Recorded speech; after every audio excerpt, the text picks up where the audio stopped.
Hi friends, I am Amar Moike. Our today's topic of discussion is stability studies. Stability studies, regulatory and legal requirements. It is not possible to either register or sell our product in any market without having sufficient amount of stability data. Friends, in this session we will discuss what is stability, what are different objectives of stability studies, what are different types of stability studies, different storage conditions, selection criteria for batches, and different stability commitments. Let us start with what is stability. Friends, stability is the capacity of drug substance or drug product to remain within specification limit throughout its retest period or shelf life.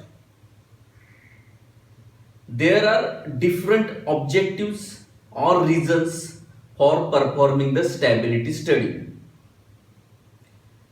The first objective is to provide evidence on how the quality of drug substance or drug product varies with time under the influence of different environmental factors such as temperature, humidity, and light.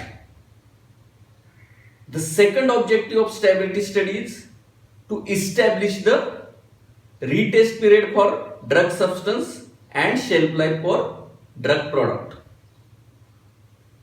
The third objective is to assign appropriate storage condition for the drug substance and drug product. The last but not least, the objective is to ensure the safety of product, to ensure that the product is safe throughout its shelf life if it is stored as per the labeled storage conditions. Friends, based on the mean kinetic temperatures, the world can be divided into 4 different climatic zones. First climatic zone is temperate. Second is subtropical. Third one is hot and dry. And fourth one is hot and humid. Fourth zone is again divided into 2 subparts, 4A and 4B. 4A is hot and humid and 4B is hot and very humid.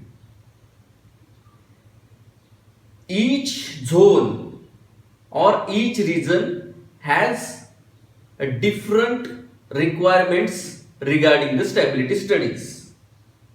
Hence, it was very difficult to submit your product or to register your product in different regions or zones due to different requirements of each zone. So this was a significant difficulty in earlier time. However, this difficulty was first identified by ICH, that is International Conference on Harmonization, and they published first harmonized stability guideline, that is Q1A-R2, stability testing of new drug substances and new drug products. This is harmonized guideline for 3 regions, that is European countries, United States and Japan. This stability guideline mainly applicable for zone 1 and zone 2. However, the principle mentioned in Q1A-R2 is followed across the world. This guideline is also called as a parent guideline, or you can say this is the mother of all stability guidelines. As per Q&A R2, the stability data on minimum 3 primary batches shall be submitted for registration purpose. The primary batches should have same formulation and container closure system to be used for marketing purpose. The manufacturing process used for the manufacturing of primary batches should be similar to the manufacturing process for intended commercial batches. The overall quality of the primary batches should be equivalent to the intended commercial batches. Out of 3 primary batches, 2 batches should be of pilot scale batches and 1 smaller batch can be acceptable. The batch size of smaller batch should not be less than 25% of the pilot scale batch. So, what is ideal batch size for pilot scale batch? For solid oral doses, minimum 10% of the intended commercial batch size or 1 lakh units, which is greater, is considered as pilot scale batch size. For example, if batch size of your commercial batch is 15 lakh, then 10% of 15 lakh would be 1.5 lakh. So 1.5 lakh is greater than 1 lakh. Hence, in this case, the batch size of pilot scale will be 1.5 lakh. For parenteral, if fill volume of your product is less than 2 ml, then either 30 liter or 10% of your commercial batch size, whichever is greater, will be considered as pilot scale batch size. If the fill volume is greater than 2 ml, in that case, either 50 liter or 10% of your commercial batch size, whichever is greater, will be considered as pilot scale batch size. So as per Q&A R2, minimum 2 batches should be of pilot scale and 1 batch of smaller size, but should not be less than 25% of pilot scale is acceptable with justification. Different lots of drug substances shall be used for the manufacturing of these primary batches. Minimum 2 different lots of drug substances are required for the manufacturing of 3 primary batches. The stability study shall be conducted for each strength and each container closure system unless it is not covered under bracketing or matrixing. Bracketing and matrixing are reduced stability designs. We will discuss this concept in another video. The analytical methods used for stability study should be fully validated and stability indicating in nature. This is the requirement of US FDA. The stability indicating methods are developed based on the stress testing or force degradation study. These studies are conducted at higher temperatures, that is even more than 40 degrees Celsius, 50 degrees Celsius, 60 or 70 degrees Celsius, and humidity at 75% or more.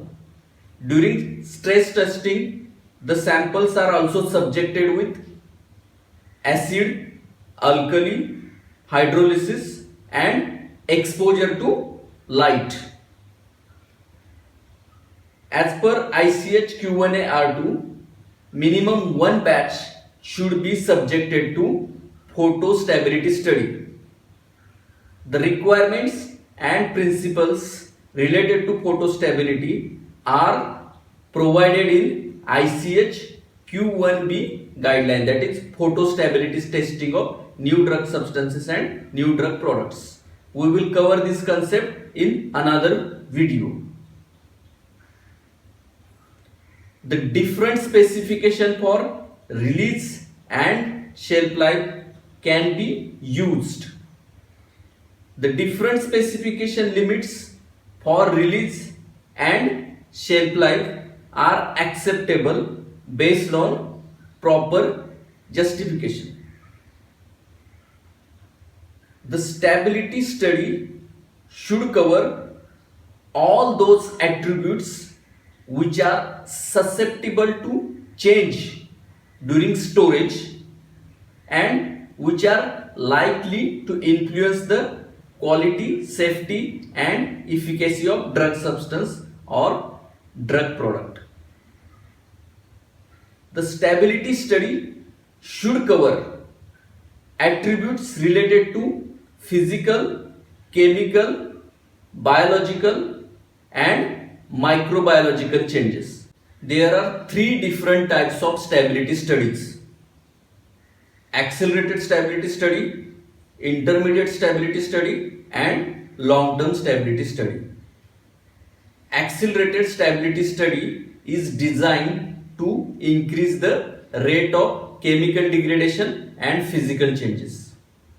In general, the accelerated stability study is conducted at 40 degrees Celsius temperature and 75% relative humidity.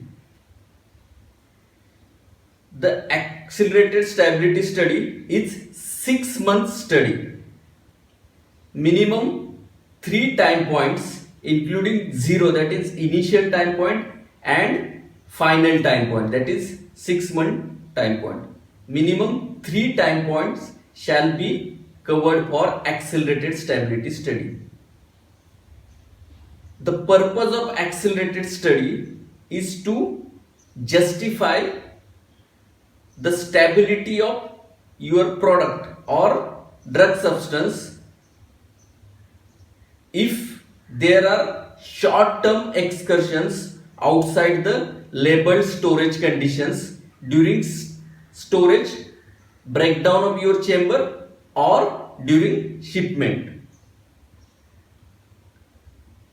The next type is intermediate stability study. The intermediate stability study is 12-month study. Minimum 4 time points including 0 and final time point, that is 12 months, should be considered for intermediate stability studies. 4 time points mean you can consider 0 month, 6 month, 9 month, 12 month. The intermediate stability study is generally conducted at 30 degrees Celsius temperature and 75% relative humidity, or 30 degrees Celsius temperature and 65% relative humidity. The intermediate stability study is conducted in only those cases when a significant change is observed during the accelerated stability study. So friends, what is significant change? For drug substances, any change or any test not meeting the specification limit is called as a significant change.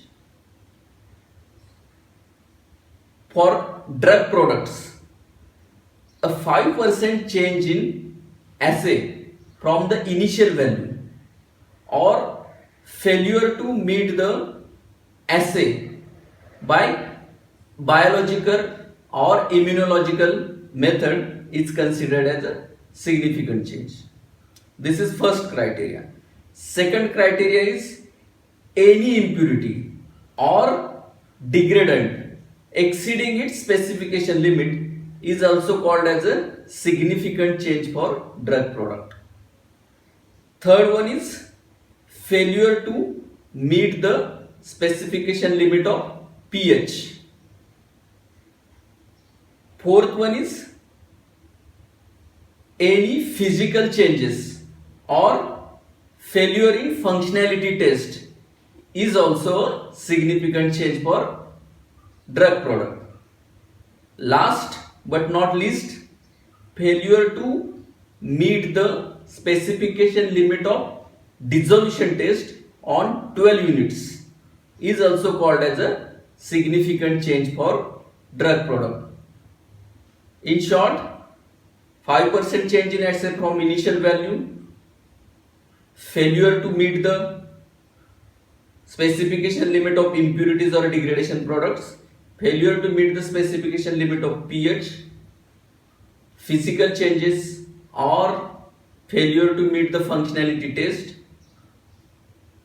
failure to meet the specification limit of dissolution test on 12 units, all these changes are considered as significant changes. If significant changes are observed during accelerated study, these changes shall be investigated and intermediate stability study should be initiated immediately.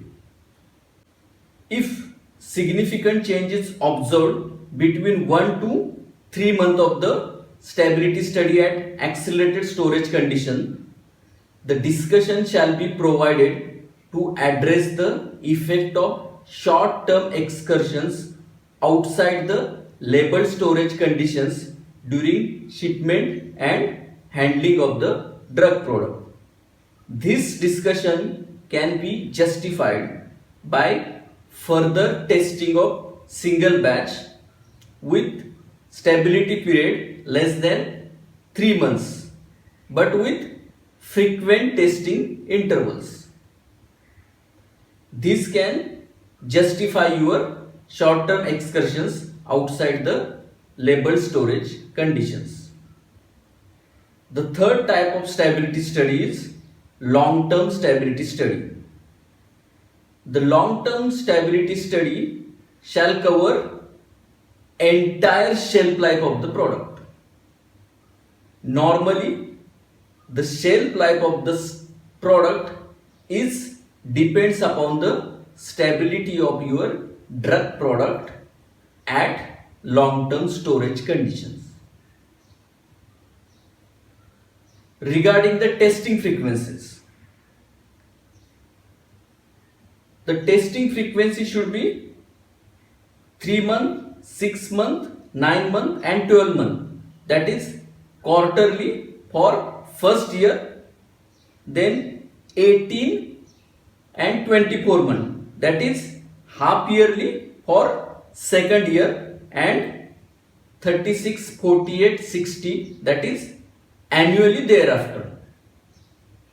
It means that for first year you have to analyze your samples quarterly, that is 0, 3, 9, 12, for second year half yearly and thereafter annually. There are different cases and accordingly different storage conditions for stability studies.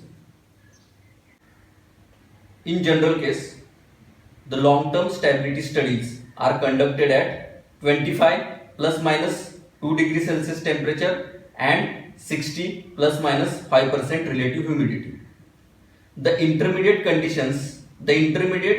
stability studies are conducted at 30 plus minus 2 degrees Celsius temperature and 65 plus minus 5% RH, or 30 plus minus 2 degrees Celsius temperature and 75% relative humidity.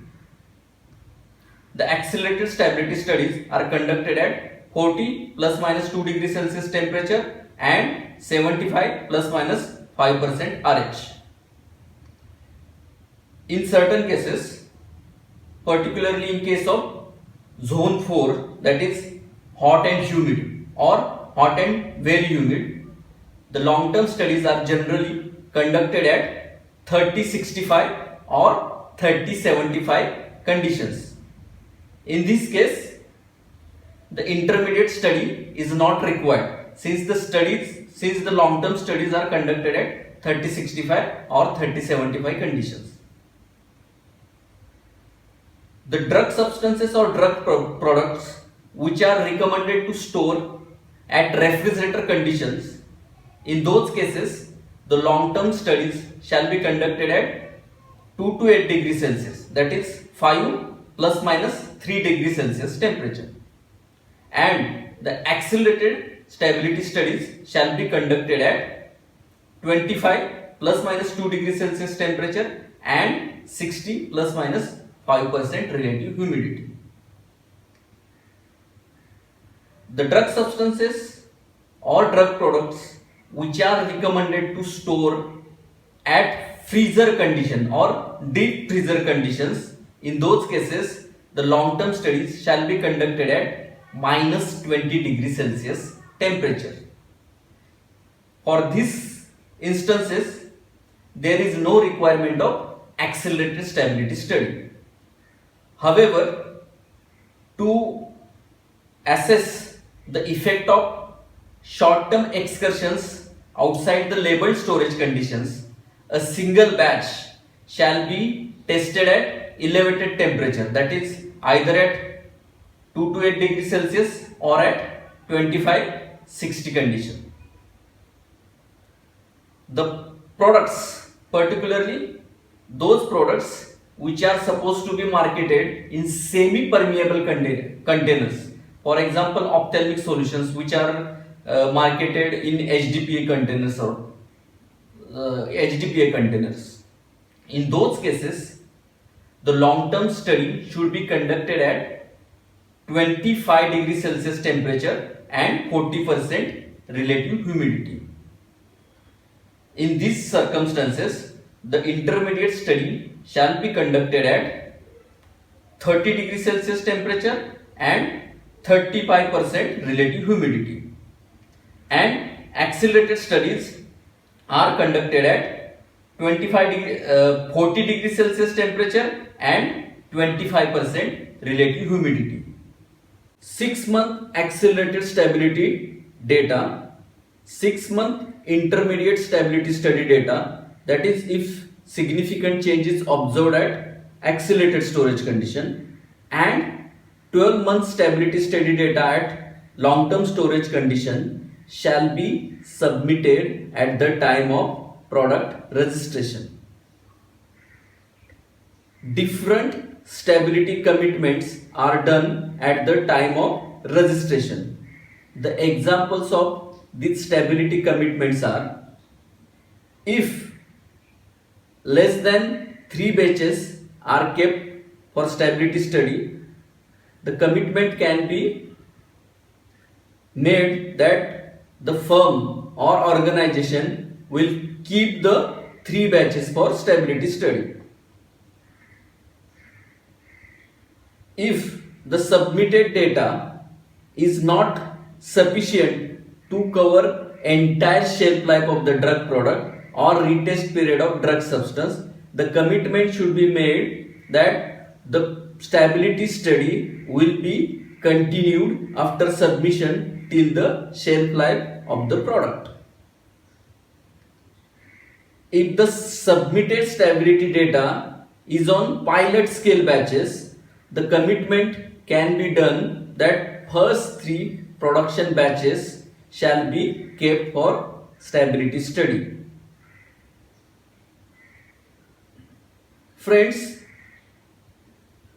each organization should have procedure in place for the stability study management. The procedure should include that what type of studies to be performed, how to select the batches for stability studies, testing frequencies, storage conditions, how to prepare the stability protocol, etc., etc. Generally, the stability studies are driven through approved stability study protocol. stability study protocol should brief the reason for stability study. For example, new product or any post-approval changes. For example, change in batch size, change in API vendor. These things trigger for stability study. If any deviation is observed during manufacturing of drug product, the impact of that deviation can be assessed through the stability study. You can keep the deviation batches for stability study. The stability protocol should also define the storage conditions, type of stability studies, and testing intervals. The stability protocol should also contain what was the source of API, the details of API source, that is batch number, vendor, batch size of API, etc. etc. It should also contain the details of primary packaging material used for the packing of drug products or drug substance.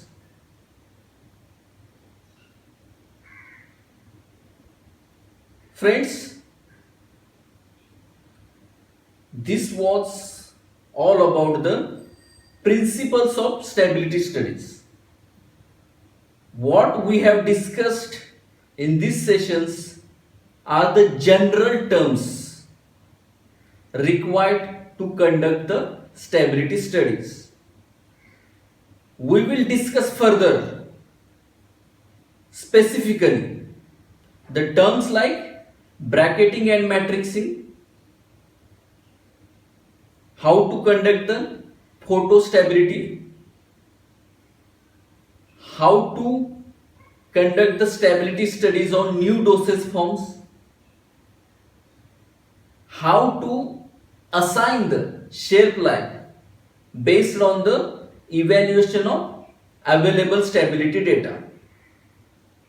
So we will discuss all these topics in different videos. So this was all about stability studies. At the end of this session, I would like to request you, if you have liked the content of this video, please subscribe my channel. Thank you very much.